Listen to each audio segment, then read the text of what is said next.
Oh, well, hello. Glad you could join us. We're back reading tonight from the 13 Clocks by James Thurber. Uh, this, as we started, let's see what we can. We read chapter 1, and it was the story of a duke who is cold and mean, and his uh, niece, Princess Saralinda. And the Duke is, let's see, there's so many things. The Duke's very cold, and all the clocks seem to have stopped in his castle. And he is entertaining suitors for Saralinda, who's, I don't know, 21 years old, something like that. And he wants to get her a husband. But he doesn't really want to, because then it would warm his heart, and he doesn't want to be warmed. Let's see, the clocks all stopped. 13 clocks stopped in his castle. And I think he doesn't want to, it said he doesn't want to be in the now, because in the now you can feel warmth. Something like that. But what else? As we left at the end of chapter 1, there was a young prince who came dressed in rags and acted like a minstrel, whose name gave his name as Zhengdu.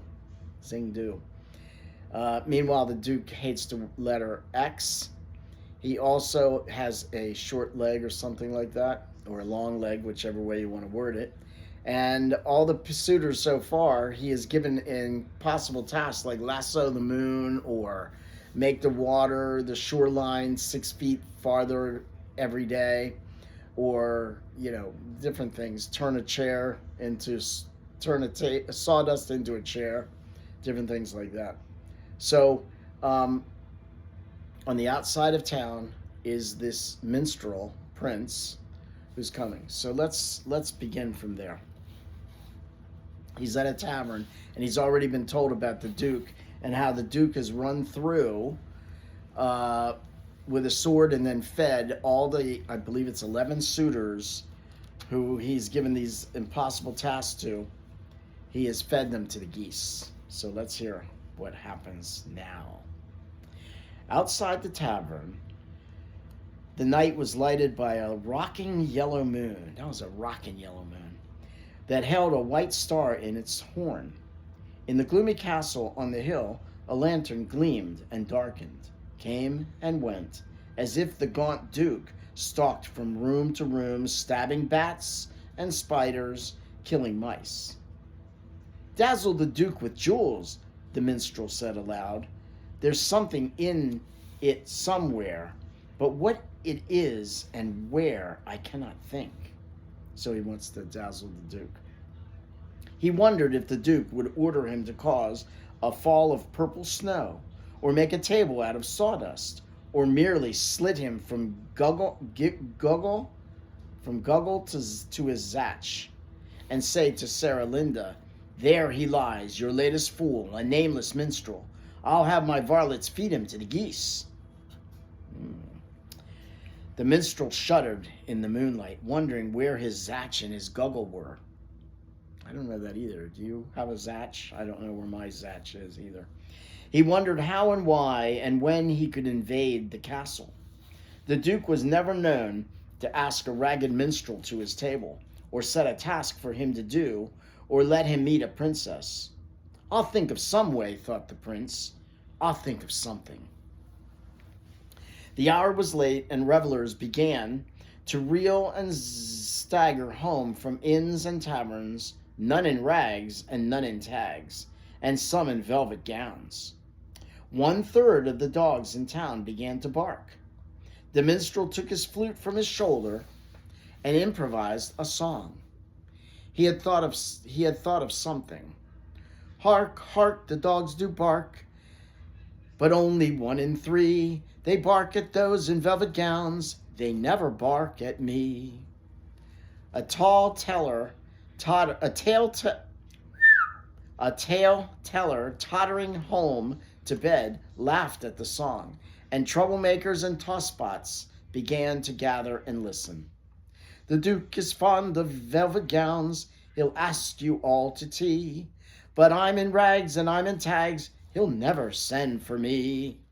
The townspeople crowded around the minstrel, laughing and cheering. He's a bold one, Rags is, making songs about the Duke, giggled a strut furrow who had joined the crowd. The minstrel went on singing. Hark, hark, the dogs do bark, the Duke is fond of kittens. He likes to take their insides out and use their fur for mittens. Ew, gross. The crowd fell silent in awe and wonder, for the townspeople knew the Duke had slain 11 men for merely staring at his hands that were gloved in velvet gloves, bright with rubies and with diamonds. Fearing to be seen in the doomed and desperate company of the mad minstrel, the revelers slunk off to their homes to tell their wives. Only the traveler, who thought he had seen the singer somewhere, sometime, lingered to warn him of his peril. I've seen you shining in the lists, he said, or toppling knights in battle, or breaking men in two like crackers. You must be Tristan's son, or Lancelot's, or are you Tyne or Tora? A wandering minstrel, I, the minstrel said, a thing of shreds and zatches. He bit his tongue in consternation at the slip he had made, so he gave himself away a little bit there.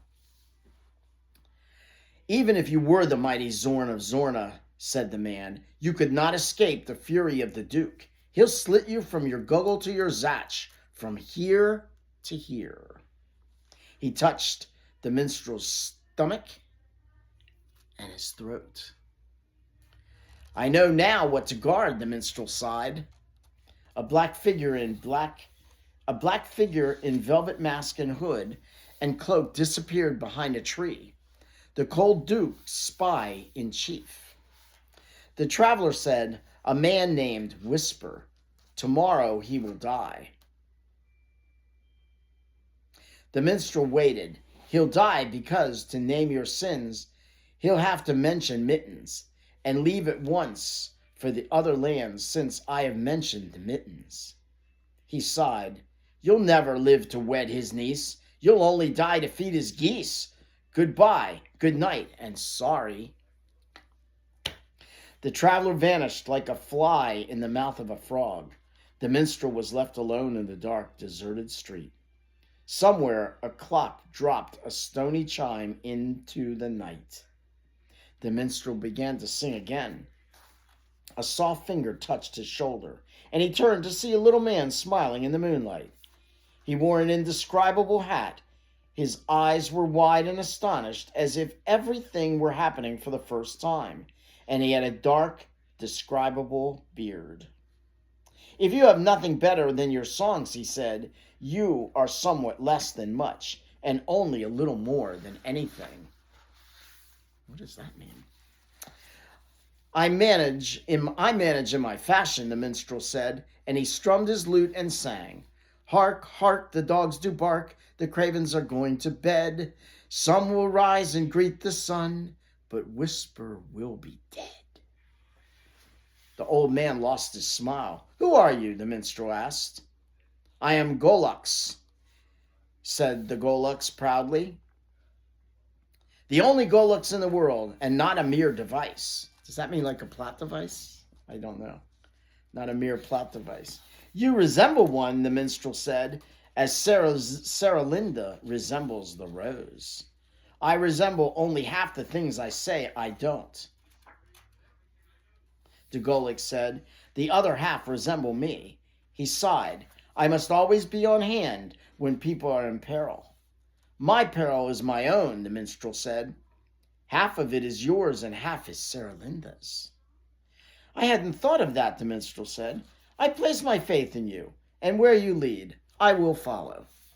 Not so fast, the Golux said. Half the places I have been to never were. I make things up. Half the things I say are therefore cannot be found. When I was young, I told a tale of buried gold, and men from leagues around dug in the woods. I dug myself. But why? I thought the tale of treasure might be true. He's crazy. You said you made it up. I know I did, but then I didn't know I had. I forget things too. Ah. The minstrel felt a vague uncertainty. I make mistakes, but I am on the side of good, the Goluk said. By accident and happen chance. I had high hopes of being evil when I was 2, but in my youth I came upon a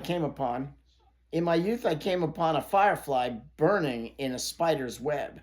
I saved a victim's life. The fireflies? Said the minstrel. The spiders. The blinking arsonist had set the web on fire. The minstrel's uncertainty increased as he thought to slip away. A deep bell sounded in the castle, and many lights appeared, and voices shouted orders and commands. A stream of lanterns started flowing down the darkness. The Duke has heard your song, the Goluk said. The fat is in the fire. The die is cast. The jig is up. The goose is cooked, and the cat is out of the bag. My hour is struck, the minstrel said. They heard a faint and distant rasping sound, as if a blade of steel were being sharpened on a stone. The Duke prepared to feed you. The Duke prepares to feed you to his geese, the Goluk said. We must invent a tale to stay his hand. What manner of tale? The minstrel asked. A tale, the Goluk said, to make the Duke believe that slaying you would light a light in someone else's heart. He hates a light in people's hearts. So you must say a certain prince and princess can't be wed until the evening of the second day after the Duke has fed you to his geese. I wish that you would not keep saying that, the minstrel said. The tale sounds true, the Goluk said, and very likely a witch's spell. The Duke has awe of witches' spells. I'm certain he will stay his hand, I think.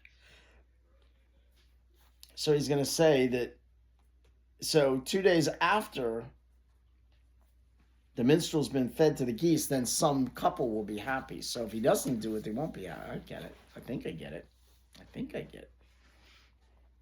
The Golux is very confusing. The sound of trampling feet came near and nearer. The iron guards of the Duke closed in, their lanterns gleaming and their spears and armor. Halt! There was a clang and clanging. Do not arrest my friend, the youth implored. What friend? The captain growled. The minstrel looked around him and about, but there was no one there. The guard guffawed. I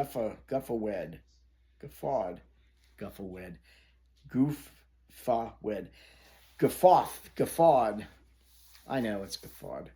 And said, maybe he's seen the Golux. Oh, the guard knows. There isn't any Golux. I've been to school and know, the captain said. The minstrel's uncertainty increased again. Fall in, the captain bawled. Dress up that line. You heard him. Dress it up, the sergeant said. They marched the minstrel to the dungeon in the castle. A stream of lantern lights flowed slowly up the hill. And I think that's where we're going to stop right there. So, the minstrel's been caught. He's going up to see the Duke, where, according to the Golux, if he doesn't make a good